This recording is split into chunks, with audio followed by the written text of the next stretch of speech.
So we'll start our town hall meeting here. I'm gonna have a few announcements and updates for you, then we're gonna jump in, we're gonna talk about our strategic plan a little bit.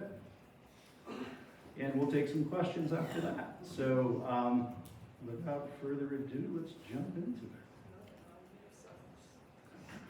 So we have had a pretty good stretch of hires here, and I wanted to update some of them for you and do a couple of introductions. So Josh West has been hired. Come on up, Josh. Let you say a few words to the crowd this morning. Am I going to get feedback on this? I'll stand away Hey, how's everybody today? Good morning.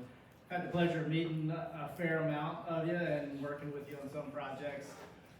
Like Adam said, I'm Josh West, taking over for Todd for Director of Facilities. I've been here since early July. Todd and I had an overlap for a few weeks there, so had the training wheels off for about a month or so and starting to dive into some projects and getting some stuff done. So, hey, I feel welcome here. Everybody's been supportive of me. I know that won't last forever, the honeymoon won't. The offices, if you have something that needs my attention and you're not getting it, so feel free to pop in and I'll see you all around. So, thanks for having me.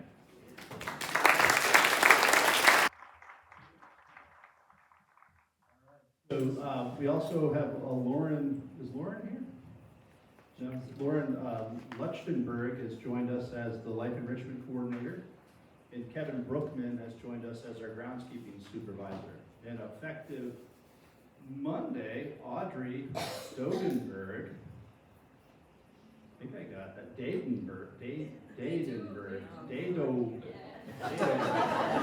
my French, I didn't get through 9th grade French, I can tell you that. But she's joined us as our Human Resource Director. And I tell you, I practiced that.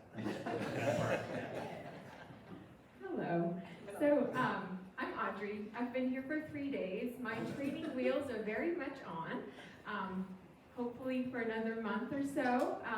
I am a native of France, and if you've taken French before, I'm happy to converse with you. If you have an interest, I'm happy to introduce you to French, or if you have any questions. I've been in the U.S. for less than 20 years. I came here for school, and I've stayed.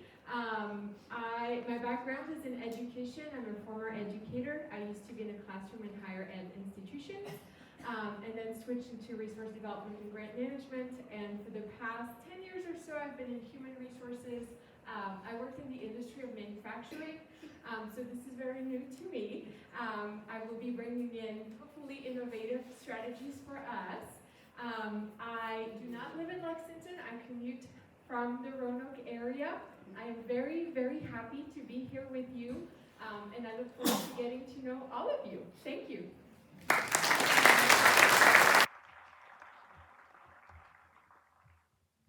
Thank you. Those are some key positions. We had a good couple of months there in the recruiting front. So, some other updates for you. Annual budget process is underway. We kicked it off this morning, so we'll be busy with that for the next couple of months. Remember, Felicia's retirement party. Please plan to attend. It's next week. From 1 to 3 on the 4th in Kendall Hall. And just a little update on where we got with the financial information request. We did get I was going to make a joke about being a C+ organization, but I didn't. We're 79.9%, you just missed a B. But thank you all for everyone who participated in that. That information is now with the actuarial folks, and once we get the results of that, we'll share it. So, so all that information is being analyzed, and then we'll see where we landed. So, I don't know what I did. Is he going to pick back up? So we'll just continue, like other updates here. So coffee talks. Those are going well. I've done, 5 or 6 of them. They've been full. They've been interesting conversations. So if anyone hasn't signed up for one yet and would like to, please feel free to do that. Just call Stephanie. We'll add more if we need to. It'll all work out. So feel free to join those or give Stephanie a call and we can try and add some. Tuesday night conversations in September. There's going to be some special guest hosts. So if you want to find out what that's all about, come on out. Basically what's happening is the CLT team is going to host September. So come on out and interact with us some more. It'll be a good time. If you don't normally come, give it a try. It's a nice way to meet some fellow residents and have some nice conversations. So another update for you is this is kind of very pleasant and kind of hot off the presses. We will be hosting a CNA class here that will be run by Mountain Gateway Community College. We have some of our staff participating in that, so that's a big win for us. And hopefully we can continue to foster that relationship with Mountain Gateway and their nurse training programs. So, now, to get into the meat of the conversation this afternoon, our strategic plan. So, as I think we've sent out paper copies of it, so this is an abbreviated presentation, it's not verbatim.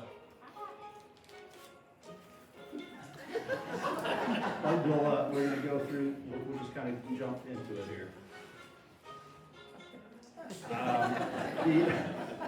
So as you know, we did start the process soon after I arrived. So it started in June. August, we reviewed the previous strategic plan and strategic planning committee meeting.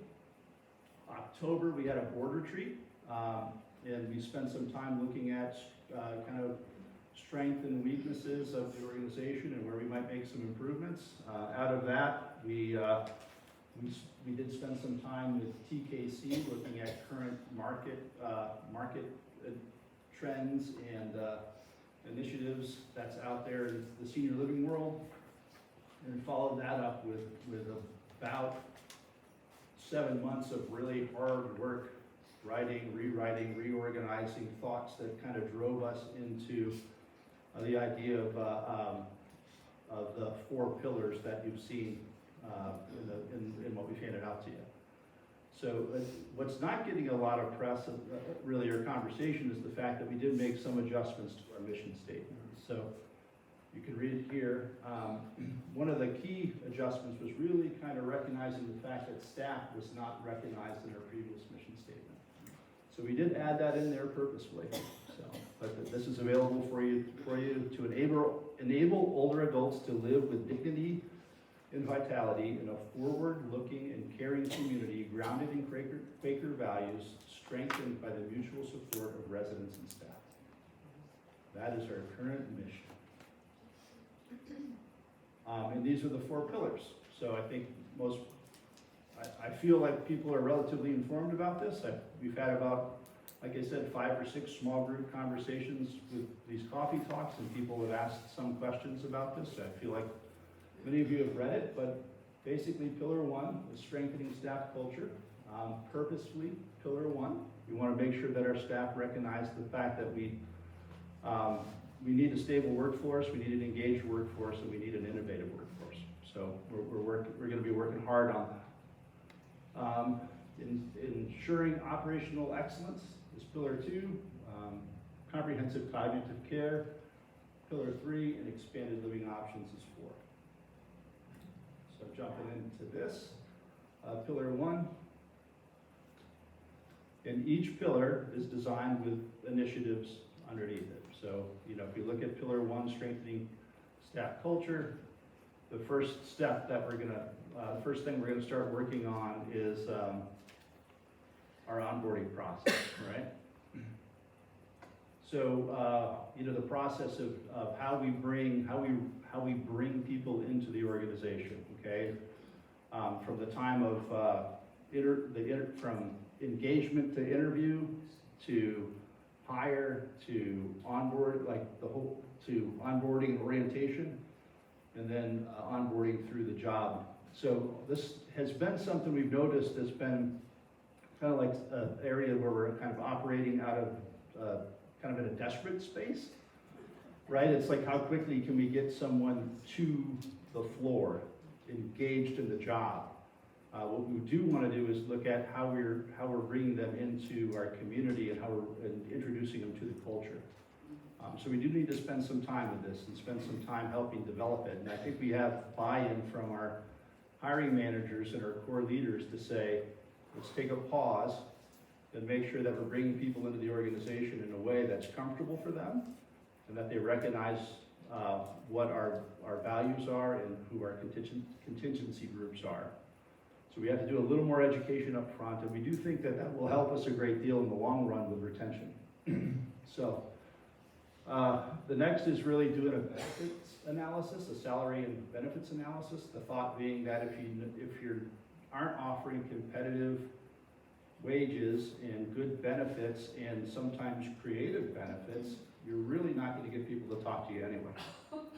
So that's just the given. If you don't have those things, you're kind of out of the game. The culture is what keeps people. The benefits and compensation is what gets their interest. So then we're looking at performance appraisals. Okay, how are we doing them, and are our staff and leaders or hiring managers prepared to do them in a constructive and welcoming way? Right, so there's some training that needs to take place there and some evaluation of how we're doing that.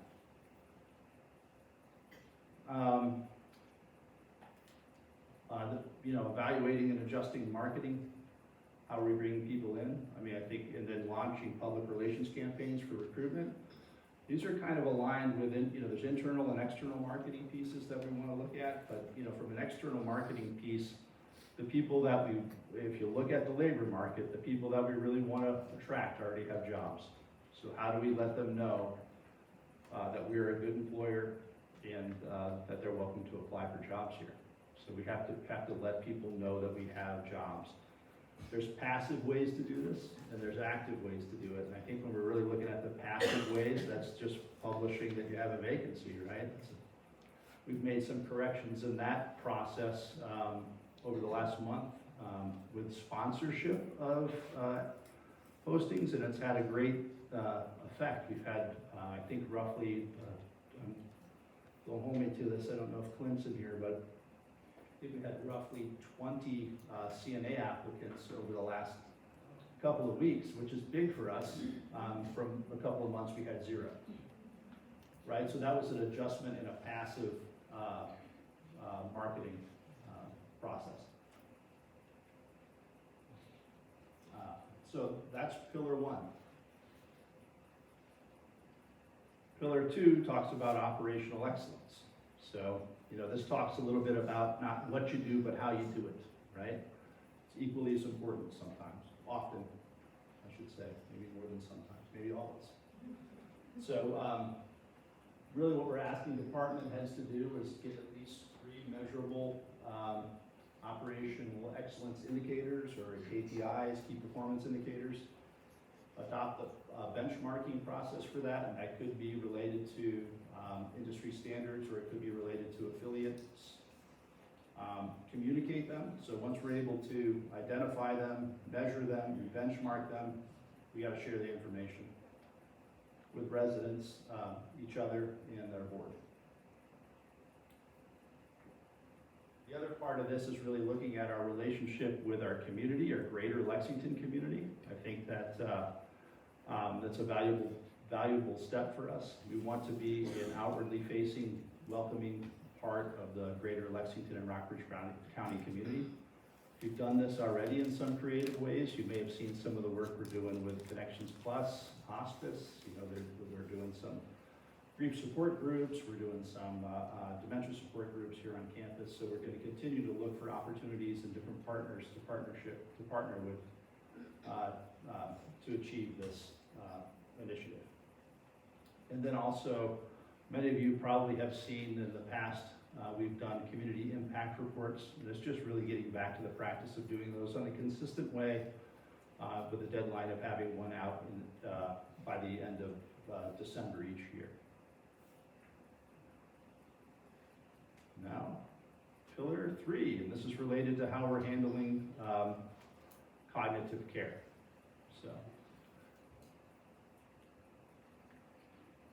So the first step of this is really looking at our budget in our staffing that's currently taking place in Borden, and how we might enhance that to make sure that people that are having some cognitive issues are having the support that they need. So this particular initiative is due back to communicate to the board by the end of September. So that's something that Adam and I have been working on for a little bit now. So, the next is really enhanced programming. We feel strongly that enhanced and organized programming supports people with cognitive issues. And we want to look at how we're doing that and make sure that we have a variety of spaces and activities that support people where they live. That goes on to the next initiative, is really looking at space, whether or not it's new space or existing space, and whether or not it's conducive, the environments are conducive to support people who have cognitive, who need cognitive support. The fourth initiative in this is looking at how we're providing care and support to people in independent living. We have some ideas on that.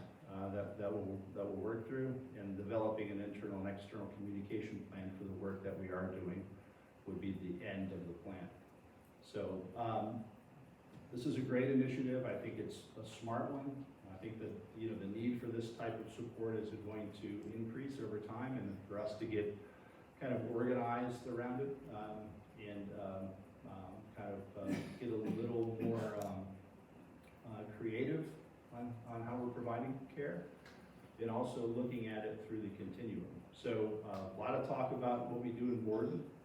We have people in Webster and in independent living, all of which have different degrees of cognitive decline and might need some support. So we want to look at this as kind of a brain health in a way of providing care across the continuum.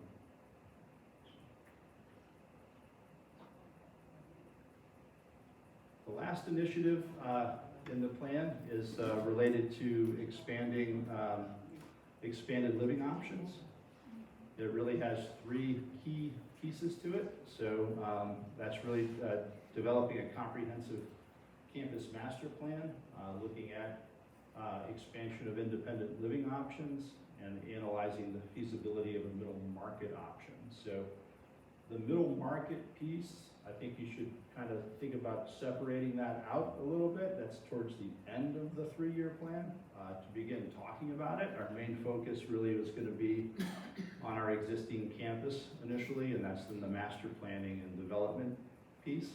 And please understand, this is a process. It's a long process that has to pencil out. This is not about willy-nilly going and sticking a shovel in the ground and starting to build something.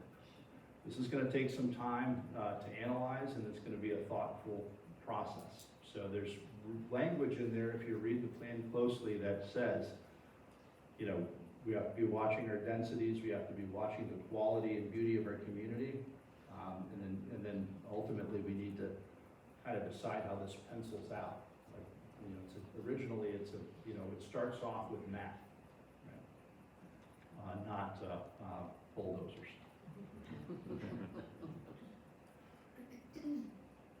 And then just recognize, I think, this is a 3-year plan. It's a condensed plan. It's a busy plan. There's a lot in here. We understand that, the staffing piece of it is, again, it's first for a reason. We can't I think I've used my old football coach analogy a million times. It's not X's and O's, it's Billy's and Joe's, right? So you gotta have the people, we have to have a well-trained, well-engaged, strong staff. And then we have to make sure that we're watching our performance, making sure we're providing good cognitive support across the continuum, and then looking at development opportunities. So, just so you thought it would be interesting for people to see, how did we come up with this plan? So we had the Strategic Planning Committee. You can see the members of the Strategic Planning Committee on your left. And then the staff involvement on the right. So there's a lot of people in the room. We had some resident participation in different focus groups. So we're happy and thankful to have that. And we also had abundance of staff participation in different focus groups as well. So this process was involved, we got voices in the room, and you know, the comments from residents and staff were impactful in the process. There were changes made based on the communication we got from those groups. I am suspecting I'm going to take some questions on this, so I'm going to ask you for questions.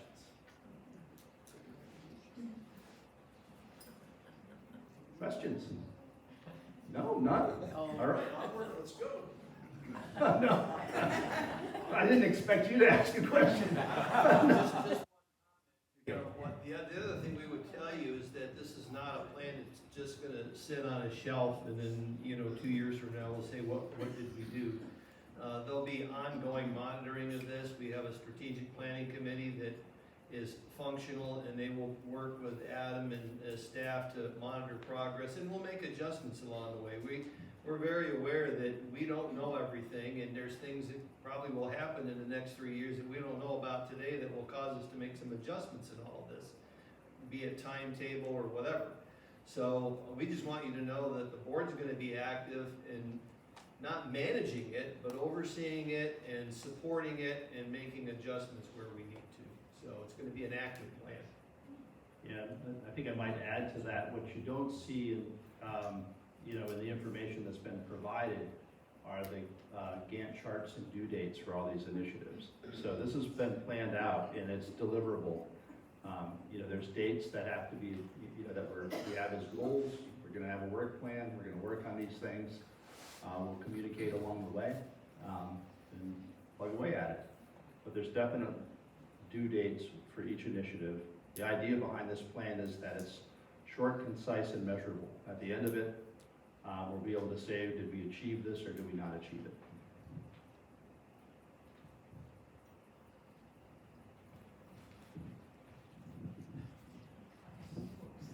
In the conversations I've been part of in the last couple of weeks over this, the primary question that I sense among all of us is, if we're having the kind of trouble we are with staffing, Pillar 1, how can we even think about Pillar 4 of where we would just need more staff?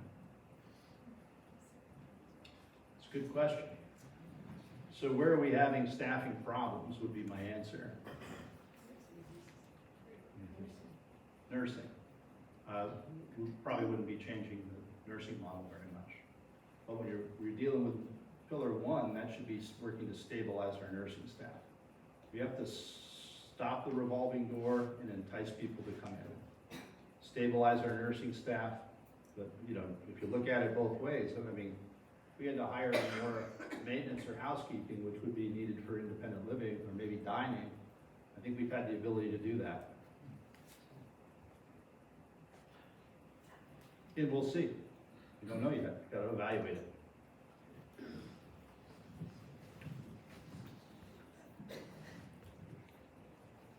In taking the program or the plan up to this point, has there been any analysis of how many more employees Kendall would have to hire to accomplish this? And if so, how many?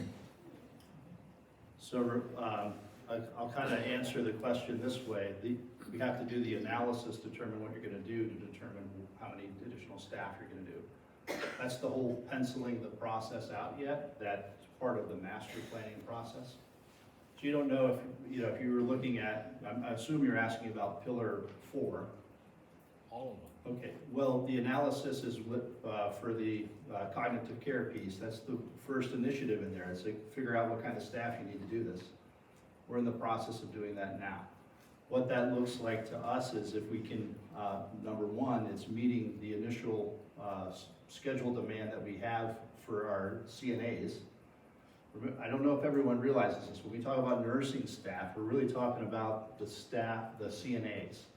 We have had little problem recruiting RNs or LPNs, basically CNA staffing.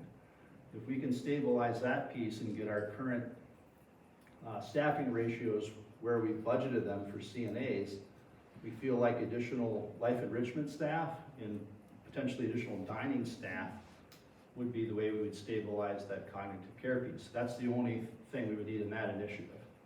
Where we're going on the other side is you have to do the analysis. And when you do that analysis, it would tell you, you know, you need 3 more housekeepers and 2 more maintenance people, more grounds people. That would all come out of the analysis, and then you'd make an informed decision on whether or not to pursue that or not at that time. But that hasn't been done yet.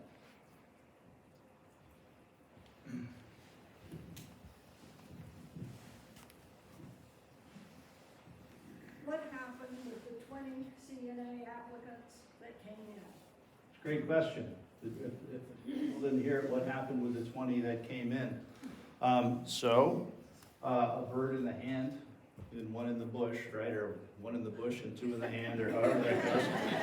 But, so applicants sometimes are called and don't return the call. Sometimes they take interviews and don't show up for interviews. But as a result of that, I think we've hired 3 nighttime CNAs and maybe 3 or 4 other like daylight CNAs and 1 LPN, I think. So we've made some hires. We still have a few more to go. And it's kind of like we got to get over the hill a little bit. You know, I think we probably consider over hiring a little bit just because of the way it fluctuates, and then try and stabilize things.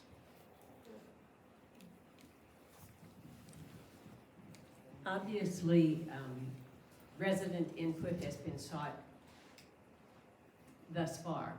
Will that continue to be the case as the plan is re-examined over the next few years? Yes.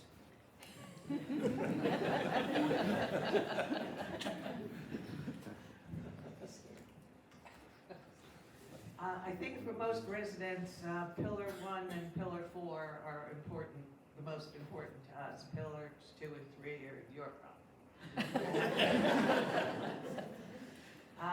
When I read what I've read of the strategic plan, the thing that stands out to me, and I think that's mostly for Pillar 4, is consultants. Is that still a plan? Are we going, because we've had consultants in the past, and people come here from Chicago or some city, wherever, who know nothing about this area, and give us all sorts of advice that we don't, in the past, have not taken. So, I mean, not knowing this area is really important. You know, you just can't look at numbers and come up with strategic plan, in my opinion. I would say that's a great comment. I'm not sure it was a question. But the, Are you planning on doing, is there Yeah. going to be more, as far as hiring people to do this? I mean, they come here for a few days and then they go come up with this plan that it doesn't suit this community. yeah, look, Karen, I think your point is excellent. Where I've worked in some other industries before, and I've never seen an industry like senior living that hires consultants, brings them in from all over the place, and then ignores what they say. And in the process, you're spending I've seen hundreds of thousands of dollars spent on consulting fees, and then simply ignoring the outcomes of those things and saying it doesn't fit for you, or they were wrong, let's get another consultant and pay them more, or whatever. My approach on this is to really work closely with TKC, who we pay already, right? We have been getting as much as we can out of that affiliation agreement. That doesn't mean we wouldn't need a consultant down the line, but our vision and purpose needs to be well defined before we engage that consultant. And I think you save a tremendous amount of time and money by handling it that way. Yeah, okay. Thank you, Adam. This question is going to be whether management and residents might see a particular issue the same way in terms of starting the strategic plan, particularly with reference to Pillar 2, cognitive care. And I'm going to disagree or have a different view than Karen on this. I don't think that's your problem, that's our problem. And I would say levels of care, independent living, assisted living, skilled nursing. A lot of us really see 4 levels of care. And what I mean by that is, there's a lot of assisted living that takes place in our residences, right? So we take care of spouses and partners at home. And by the time they're ready to move, it's too late for assisted living to go to skilled nursing. What they really need is long-term care, but not skilled nursing. So I'm just kind of wondering whether the way, that interpretation of the starting point is understood and shared by management in terms of what we're dealing with, in terms of cognitive care needs. It's a good question. I would say it's, what would you call it? Sympathy, not empathy? Like we understand it, but maybe we don't feel it as closely as you do? Is that fair? But do we recognize it as a problem? There's an aging in place trend, let's just say, that's going on, and how are people getting support, and how can that support be provided? So I think we're really looking at how we're doing that with the independent living, was it care coordinator position? I think we renamed the position, but Brittany Smith, and how she's engaging with people and what resources we can provide people as they need it. And then also trying to tighten that relationship between independent living residents and her position, so that there's engagement there, so there's understanding. Because I think what happens, Bruce, is sometimes that takes place absent staff knowledge. If we can't help or provide resources, we don't know what's going on, and often we find out when it's, in flat spin, it's too late. Does that answer your? Yeah, it doesn't. Maybe I'll just illustrate with a kind of a practical consideration. It ties into staffing. So the number of CNAs we actually need could be a lot greater if a lot of the caregiving that's related to ADLs and assisted living were not performed in our residences, but were rather performed at the level of assisted living. So for example, there are a lot of caregivers that are hired private pay outside of the kind of the 3-level model. And if you added all that together, there'd be a lot more pressure in staffing in terms of what we actually need. So kind of understanding the need and where it's being provided as a starting point, I think would be desirable even in terms of evaluating staffing. Yeah, when you're evaluating the overall CNA applicant pool, are you advocating for Kendall to hire those CNAs to provide care in the home? I'm not advocating anything at the moment, but I'm just kind of encouraging that we understand what care is needed and where it's actually being given across the campus today, and maybe what the long-term strategic implications are for things like what we need to build, how we need to hire, and so on. Okay, thank you.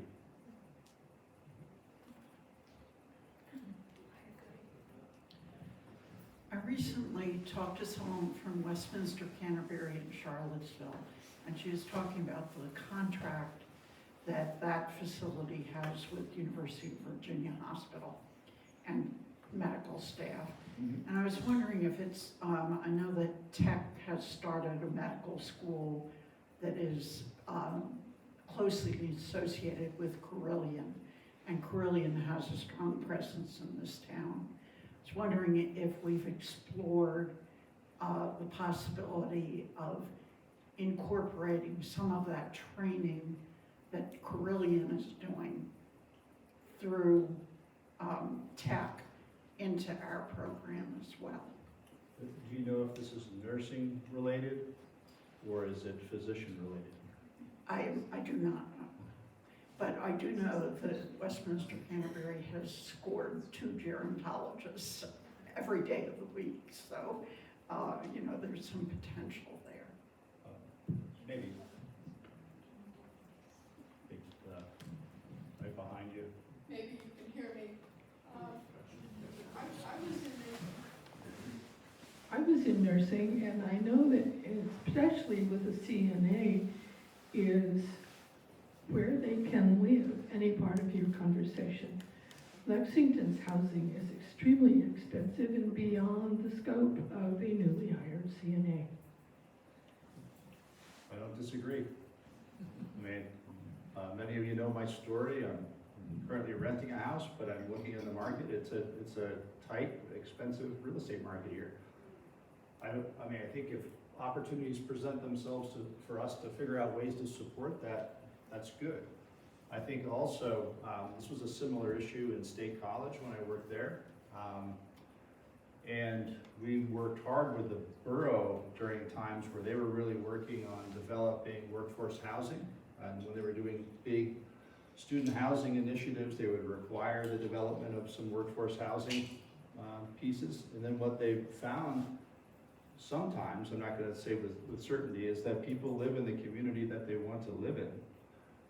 And they commute for the job. Otherwise, they have ties to their community, whether it's church or they have a family farm or whatever it might be, but they're willing to drive for that. So it really depends, and it takes a deep, deep dive. But I think for those of you who were here when the city manager was in our open meeting, I think you'd recognize that the city of Lexington recognizes this housing crisis as well. So, but it is a real issue. And the price of gasoline is also a real issue as well for these heavy commuters. And lack of public transportation. Yeah, I mean, my wife brings that up all the time. I don't think you're gonna get public So do I. transportation in Lexington, Virginia. I'm absolutely kidding. Yeah.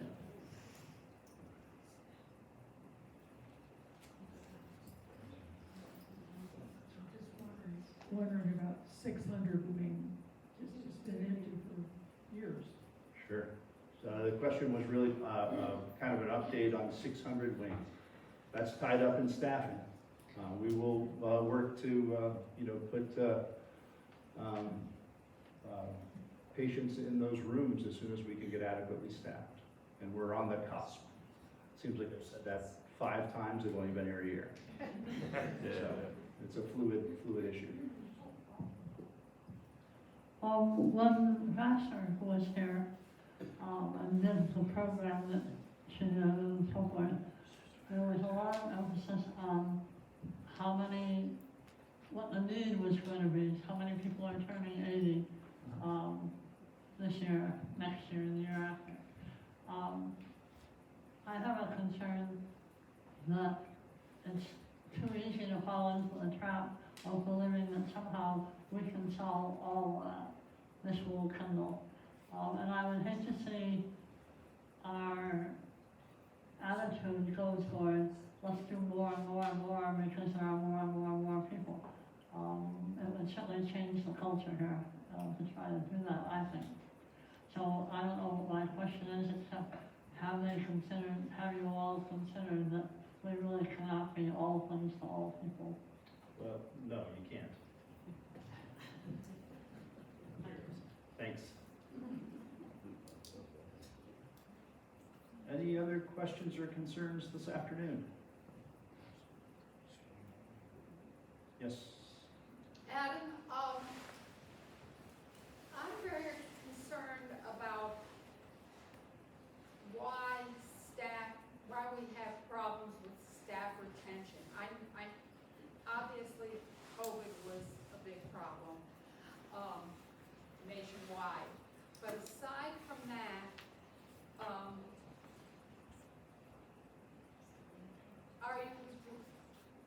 are you analyzing why we lost so many people in the last few years? Sure. Let me talk to that a little bit. So the question was really about our turnover rate, why is it high? So last year it was 47%. The year before that it was 52%. I think during COVID it was 70-something%. That's an anomaly. But I think COVID really caused a shift in the labor market. So it's not what we're measuring today isn't what we were measuring 6 years ago. So the idea of a 20% turnover rate or a 30% turnover rate may not be realistic anymore. What I would say that we could do a better job of is figuring out when people are leaving, what the reason is. There's going to be reasons we can't help. We've had several people leave in the last couple months related to my family's relocating to another part of the country, or I'm retiring, or I finished school and I got a job that pays me a lot more, or I got a job that's closer to home. Those aren't all bad stories. The piece that we have to understand, in my opinion, is a hire. When we hire somebody and they leave inside of a 12 or 18-month period and we don't know why. So that's when you look at that pillar, you're going to see a lot of talk about onboarding. That's getting people to embrace our culture. And we talk about stay interviews and exit interviews. In the exit interview piece, when people leave, we have to look at that data, that information we're getting from that, and determine whether or not it was, someone left for a good reason, or just they were disengaged. Those people that are disengaged are the ones we want to figure out why, and we want to keep them. If they have a particular performance issue and it was a bad hire, we have to look at our hiring processes. Do we ask the right questions? There's a lot of reasons people leave. Does it seem a little bit high to me, that 47% last year? It does. Is it ever going to be 20 or 30%? Probably not, because I think people can go, there's more jobs than there are people. And what about support and training before we reach the point where people just give up? Yeah, that's all in that pillar one. So it's really looking about how do you keep people, how do you keep them engaged in the organization, how do you keep them happy? It's not all about dollars and cents, but dollars and cents matter. Benefits and compensation matter. Culture keeps people. Yes? Yeah. Didn't know what you were pointing at. So what's on fire?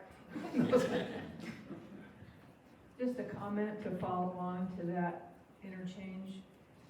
I think it's great, and I wasn't aware of it, and probably people in the room weren't, that you included a lot of employees in the discussions about the strategic plan and the pillar one.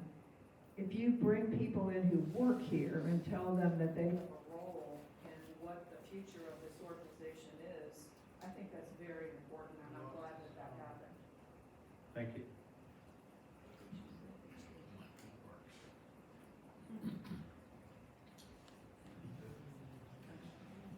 Can I double? Can you repeat what was just said? The mic was out and folks back here didn't. Yeah, so the comment was just recognizing the fact that we had included staff in the strategic planning process, and that the fact that their engagement in the process helped them understand that they were part of the future of the organization. Is that fair? Yeah, and I think that's really important for our staff, and I'm not sure we all realize that the staff were included in the development of the strategic plan.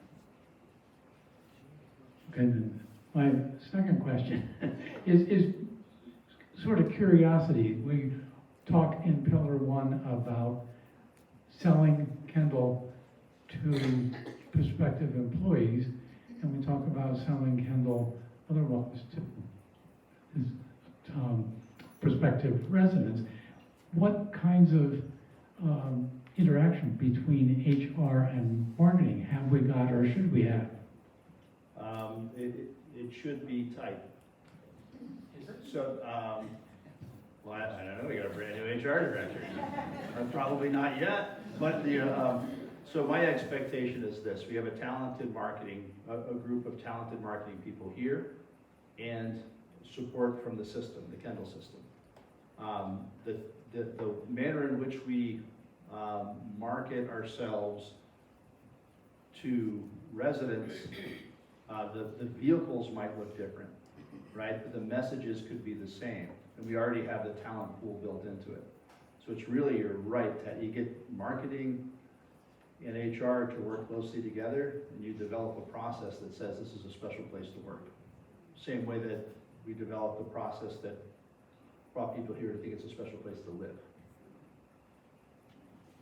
How does our turnover rate of employees compare with other Kindle operations? I don't know that I have so the question was, how does our turnover rate compare to other Kendall affiliates? And I don't have a direct answer for that for you right now. I would assume it's probably a little bit higher, but similar in the same breath. It might be 5 points less here or higher somewhere else. I really don't know.